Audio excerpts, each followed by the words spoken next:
I'm not necessarily your typical conservative party candidate. As was said, I'm running for Manhattan District Attorney, but I am also, as one is, always a mother, a wife, a former public defender, elected school board member, and an education advocate. Education has been extraordinarily important in my life. My husband and I are raising our 4 children here in Manhattan, all of whom are public school students. I have 1 graduate, 2 high schoolers, and a 3rd grader in New York City public schools.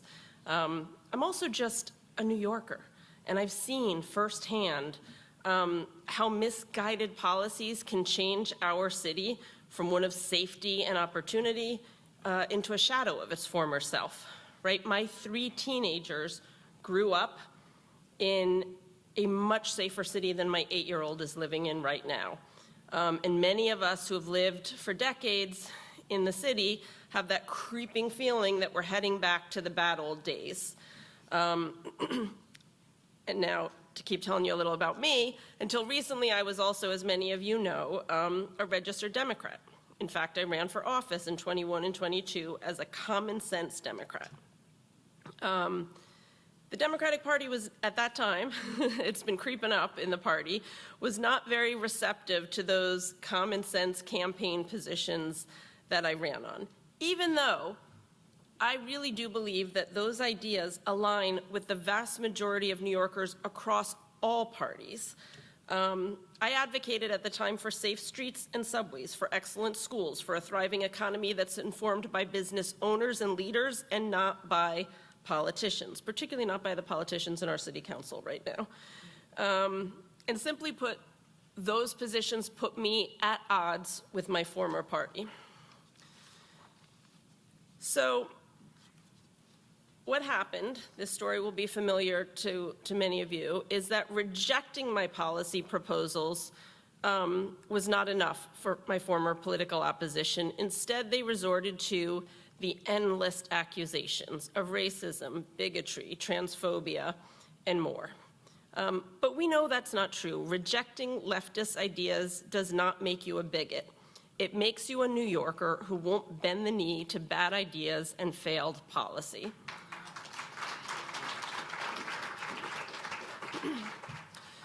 New Yorkers deserve better, certainly better, than the injustices ushered in by Alvin Bragg over these 4 years. So in 2020, when Alvin Bragg first ran for office, I was running for city council at the time, and I publicly opposed the defund the police movement, and I was endorsed by the Patrolmen's Benevolent Association, by the way, one of the few Democrats who sought that endorsement, but I sought it because I've always known that law enforcement is part of the solution to combating crime. It is not part of the problem, as our current failed leaders will have you believe. Remember when we were told to social distance except if you were rioting in the streets in the name of BLM? I do, because my kids were home on the couch being locked out of their classroom at the time. I pushed for schools to reopen during lockdowns with many other open school moms, a title that I wear then and now proudly. We pushed to remove masks from our children's faces, to protect girls' sports from unfair rules that force them to compete against boys. And we did this even when it meant facing constant criticism from our elected officials. I have also insisted that we return to prosecuting fare evasion and petty larceny, because prosecutors need to prosecute all of the crime in our city, and because everyone must follow the laws. I've stood up for common sense solutions in our city time and time again, so much so that the New York Times has taken to calling me a right-wing activist. Another title I'll wear with pride. But I won't back down now, because I know so many New Yorkers want and need a safer New York. And talking about why we don't have the safe New York that we need right now, let's talk about Alvin Bragg for a moment. Bragg's own words are really important and worth listening to understand what's gone wrong. Alvin Bragg says, and I quote, "The best way to address the root drivers of crime and violence is to connect people with services they need to lead healthy and stable lives, including housing, healthcare, and job opportunities." So that was his plan. But halfway through his term in 2022, the number of shoplifting incidents in New York had increased 68% compared to 2019, right? That represents over 25,000 additional thefts. The thieves weren't getting all that support and love that Alvin Bragg was sending their way to stop them from stealing. So what was Alvin Bragg's response? Right, he said, we need targeted interventions. And I'm going to read you these two sentences because I think they're important. He said, we need targeted interventions tailored to the individual's needs and challenges, combined with accountability to ensure there's engagement, compliance with government programming to stop this cycle. That means services for those in need and the potential of incarceration for opportunists who repeatedly engage in commercial theft. The reason I read that whole silly sentence is because you have to notice that he's very careful to never call a criminal, right? The words he uses are individuals, those in need, opportunists. He really can't call a spade a spade. So rather than prosecute shoplifters, Bragg says we should focus on poverty, substance disorder. I'm going to just do an aside here. I worked for many, many years as a public defender. When you're representing poor people accused of crime, you will meet people that your heart breaks for, that you feel bad for, and you do your job as a public defender to make sure that those individuals' constitutional rights are protected, because we all have the same constitutional rights and you need to protect them. I'm not making fun of or belittling the impulse to be kind or help people, but I was a defense lawyer. It was my job to defend people. Alvin Bragg is a prosecutor. It's his job to prosecute people. Those are two different jobs, and he seems not to know that sometimes. So,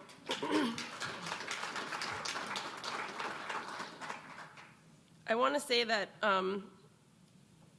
again, we can really look to his record now, right? He's had one term, but despite this really alarming rise in retail theft, if you look at what Alvin Bragg talks about, you'll see that he's not worried about it. Despite this alarming rise in retail theft, Alvin Bragg issued just 2 press releases about retail theft during the time that he's been in office so far. Compare that to 45 press releases that Bragg issued about returning or repatriating artwork to foreign countries, right? Many of which, like China, Iraq, Libya, and Yemen, what a list, are unfriendly or hostile to the U.S. And in one case, in one case, with one of those press releases, Bragg bragged about the first time the United States had returned a cultural item to the Palestinian people as part of his antiquities trafficking unit. So we know where his priorities lie, and it's not in the daily crime that we all see increasing in our city. And retail theft is bad enough, but even worse is when we take a look at violent crime. Bragg's ideas for combating gun violence have included paying young people hundreds of thousands of dollars to, this is part of his alternative to incarceration program, paying young people to, this is a list, so get ready, showcase their sports skills, explore creative art as a means to heal, enhance and beautify public spaces, planting a garden in an empty lot, or painting a mural encouraging peace. Who doesn't want murals encouraging peace? But, you know, this is, I've represented many people accused of gun crimes. This is not going to do it to get guns off our street. He also thought we could create posters, learn about horticultural sciences, food empowerment, sustainable design, and community organization, take photographs, learn performance skills in a safe space, create, write, perform, and record songs, and tour, this is the last one, tour the neighborhood, tend an ornamental garden, clean up their neighborhood or park, or host their own basketball tournament. Well, surprise, surprise, violent crime is going up in our city because these are not solutions that are going to make New Yorkers who go to work in the city, who are tourists that visit the city, folks who live in the city, children who take the subway to school in the city, safer. But really none of us should be surprised because Alvin Bragg told us that this was his plan going in. This is a Soros-backed plan which wants to keep as many people out of jail as possible. And if you didn't know it before he got elected, he made sure you knew it the day after he got elected, because he released his day one, or the first day on the job, his day one memo outlining the fact that he wants to be a social worker who works for the criminals that he should be prosecuting. The district attorney of Manhattan, all district attorneys, but since I'm running for the Manhattan district attorney, I'll tell you about that one. The district attorney of Manhattan should be laser focused in making Manhattan safe again, and that is what I will do. I will work hand in hand with law enforcement to protect our citizens, and this includes advocating for a change in the current bail reform laws which enable repeat offenders to commit more crimes. We've all heard from police officers who tell you before they can finish filling out the paperwork, the person that they have arrested is back out on the street, and that is going to continue and likely accelerate under a re-elected Alvin Bragg, which is our job to make sure doesn't happen. We all know that better policies can and will make New York safer again, because everyone in this room can remember a New York that was safer. It wasn't that long ago. We just have to vote our way there. I look forward to talking to all of you this year as we build the campaign that defeats Alvin Bragg. In order to do that, we need lots of things, actually a few things, but lots of those few things. We need volunteers. We need everybody in this room who is, oh, I see hands going, I love it. We need folks to volunteer. We need folks to carry our petition. We need folks to contribute to this campaign and tell other people who are willing to contribute to the campaign about the campaign. Tell them about me. Tell them you've heard what I've had to say, and that I am the woman to defeat Alvin Bragg, because that's true.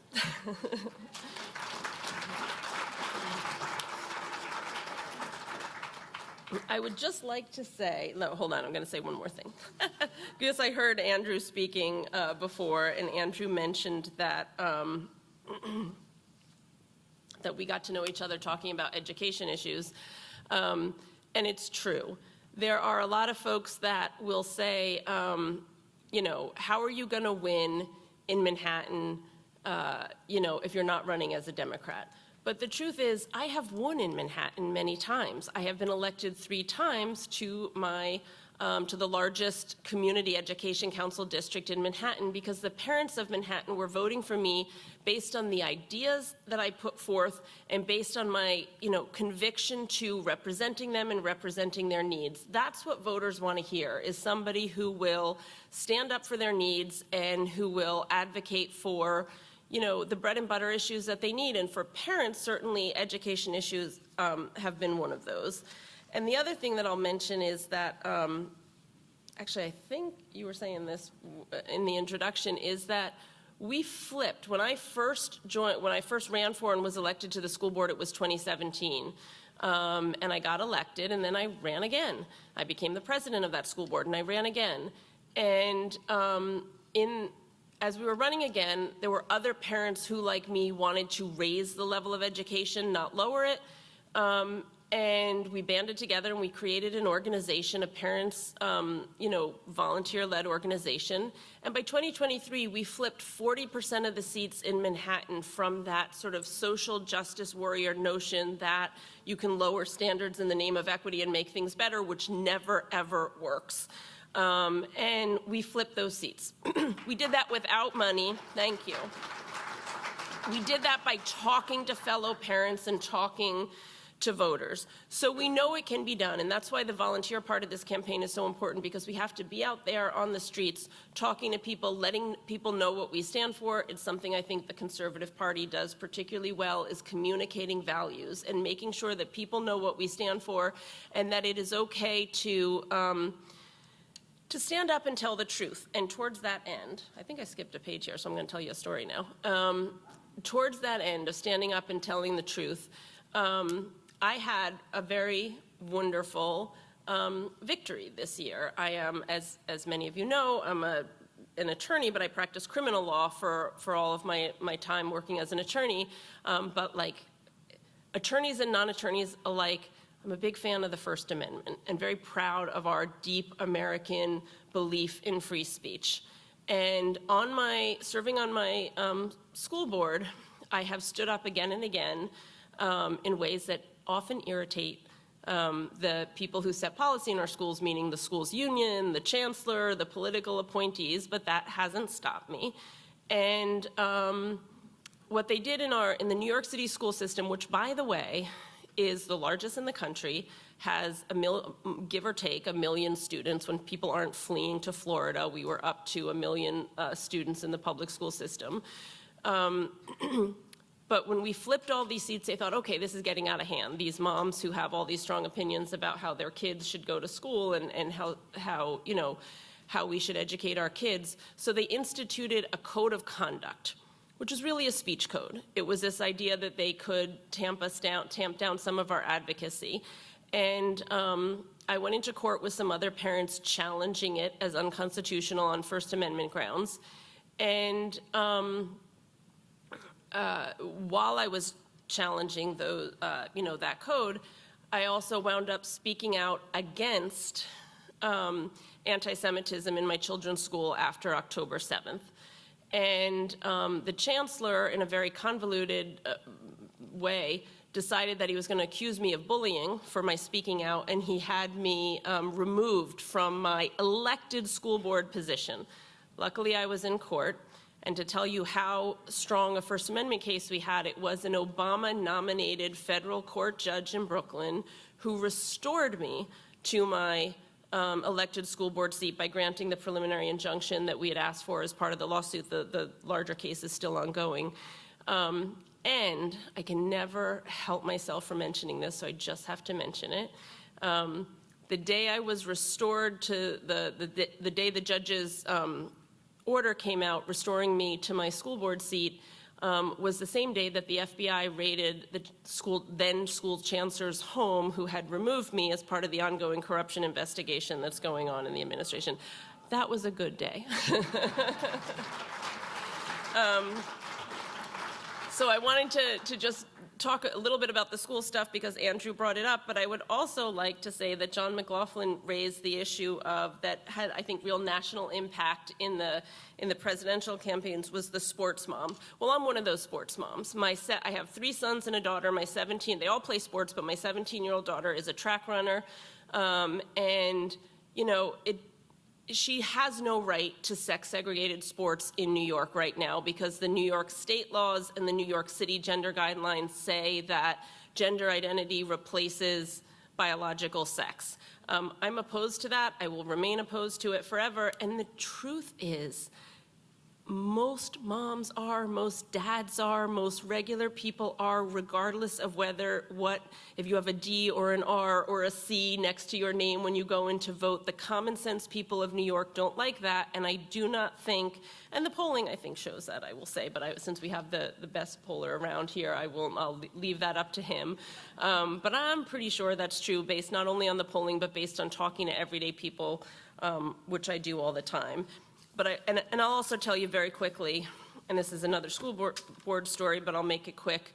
We, in March of 2024, we passed a resolution that I wrote saying we should review those gender guidelines that let boys come into girls' sports. We didn't take a position. If you follow me on X, formerly Twitter, you know I have opinions, and I say them very clearly. But in the resolution that we passed, all we said is we should revisit those guidelines. Of course we should. Just, by the way, our legislators should be doing the same thing with bail reform. You can think bail reform is great and it has worked. I don't know how you could think that, but you could think that. Or you can think bail reform has failed in every single way that it promised and it's made our city less safe. But at a bare minimum, our legislators should be able to have that discussion. Instead, what we're getting from our leadership now is, everything's fine, don't look here, and if you raise a question, it must be because you're racist. And I think people across the board are tired of that nonsense, tired of being gaslit in that way. But I will tell you this, when I wrote that resolution, which is frankly why I think I got kicked off the school board, they used the excuse, but I think they were mad because what I did was I got it passed through our council 8-3. So I passed a resolution, and you know why? Because all these other people who are not political and not looking to pick a fight and not just thought, well, that's reasonable. we should be able to talk about what we should be able to review these guidelines and discuss them. And I think that brings us to the point that in 2025, you know, Manhattan's Manhattan. We know I have an uphill battle ahead of me, but the truth is there are a lot of people who have sort of woken up to the idea that if we keep doing the same thing in our city, we're going to keep getting the same results. And so 2025 is, in fact, this really sort of golden opportunity to shake up the political machine that's been in charge in Manhattan for so long, because it is not working for so many people. No one's asked me this yet, but I know some of you are wondering, I am running this race to win it. We can win this race this year.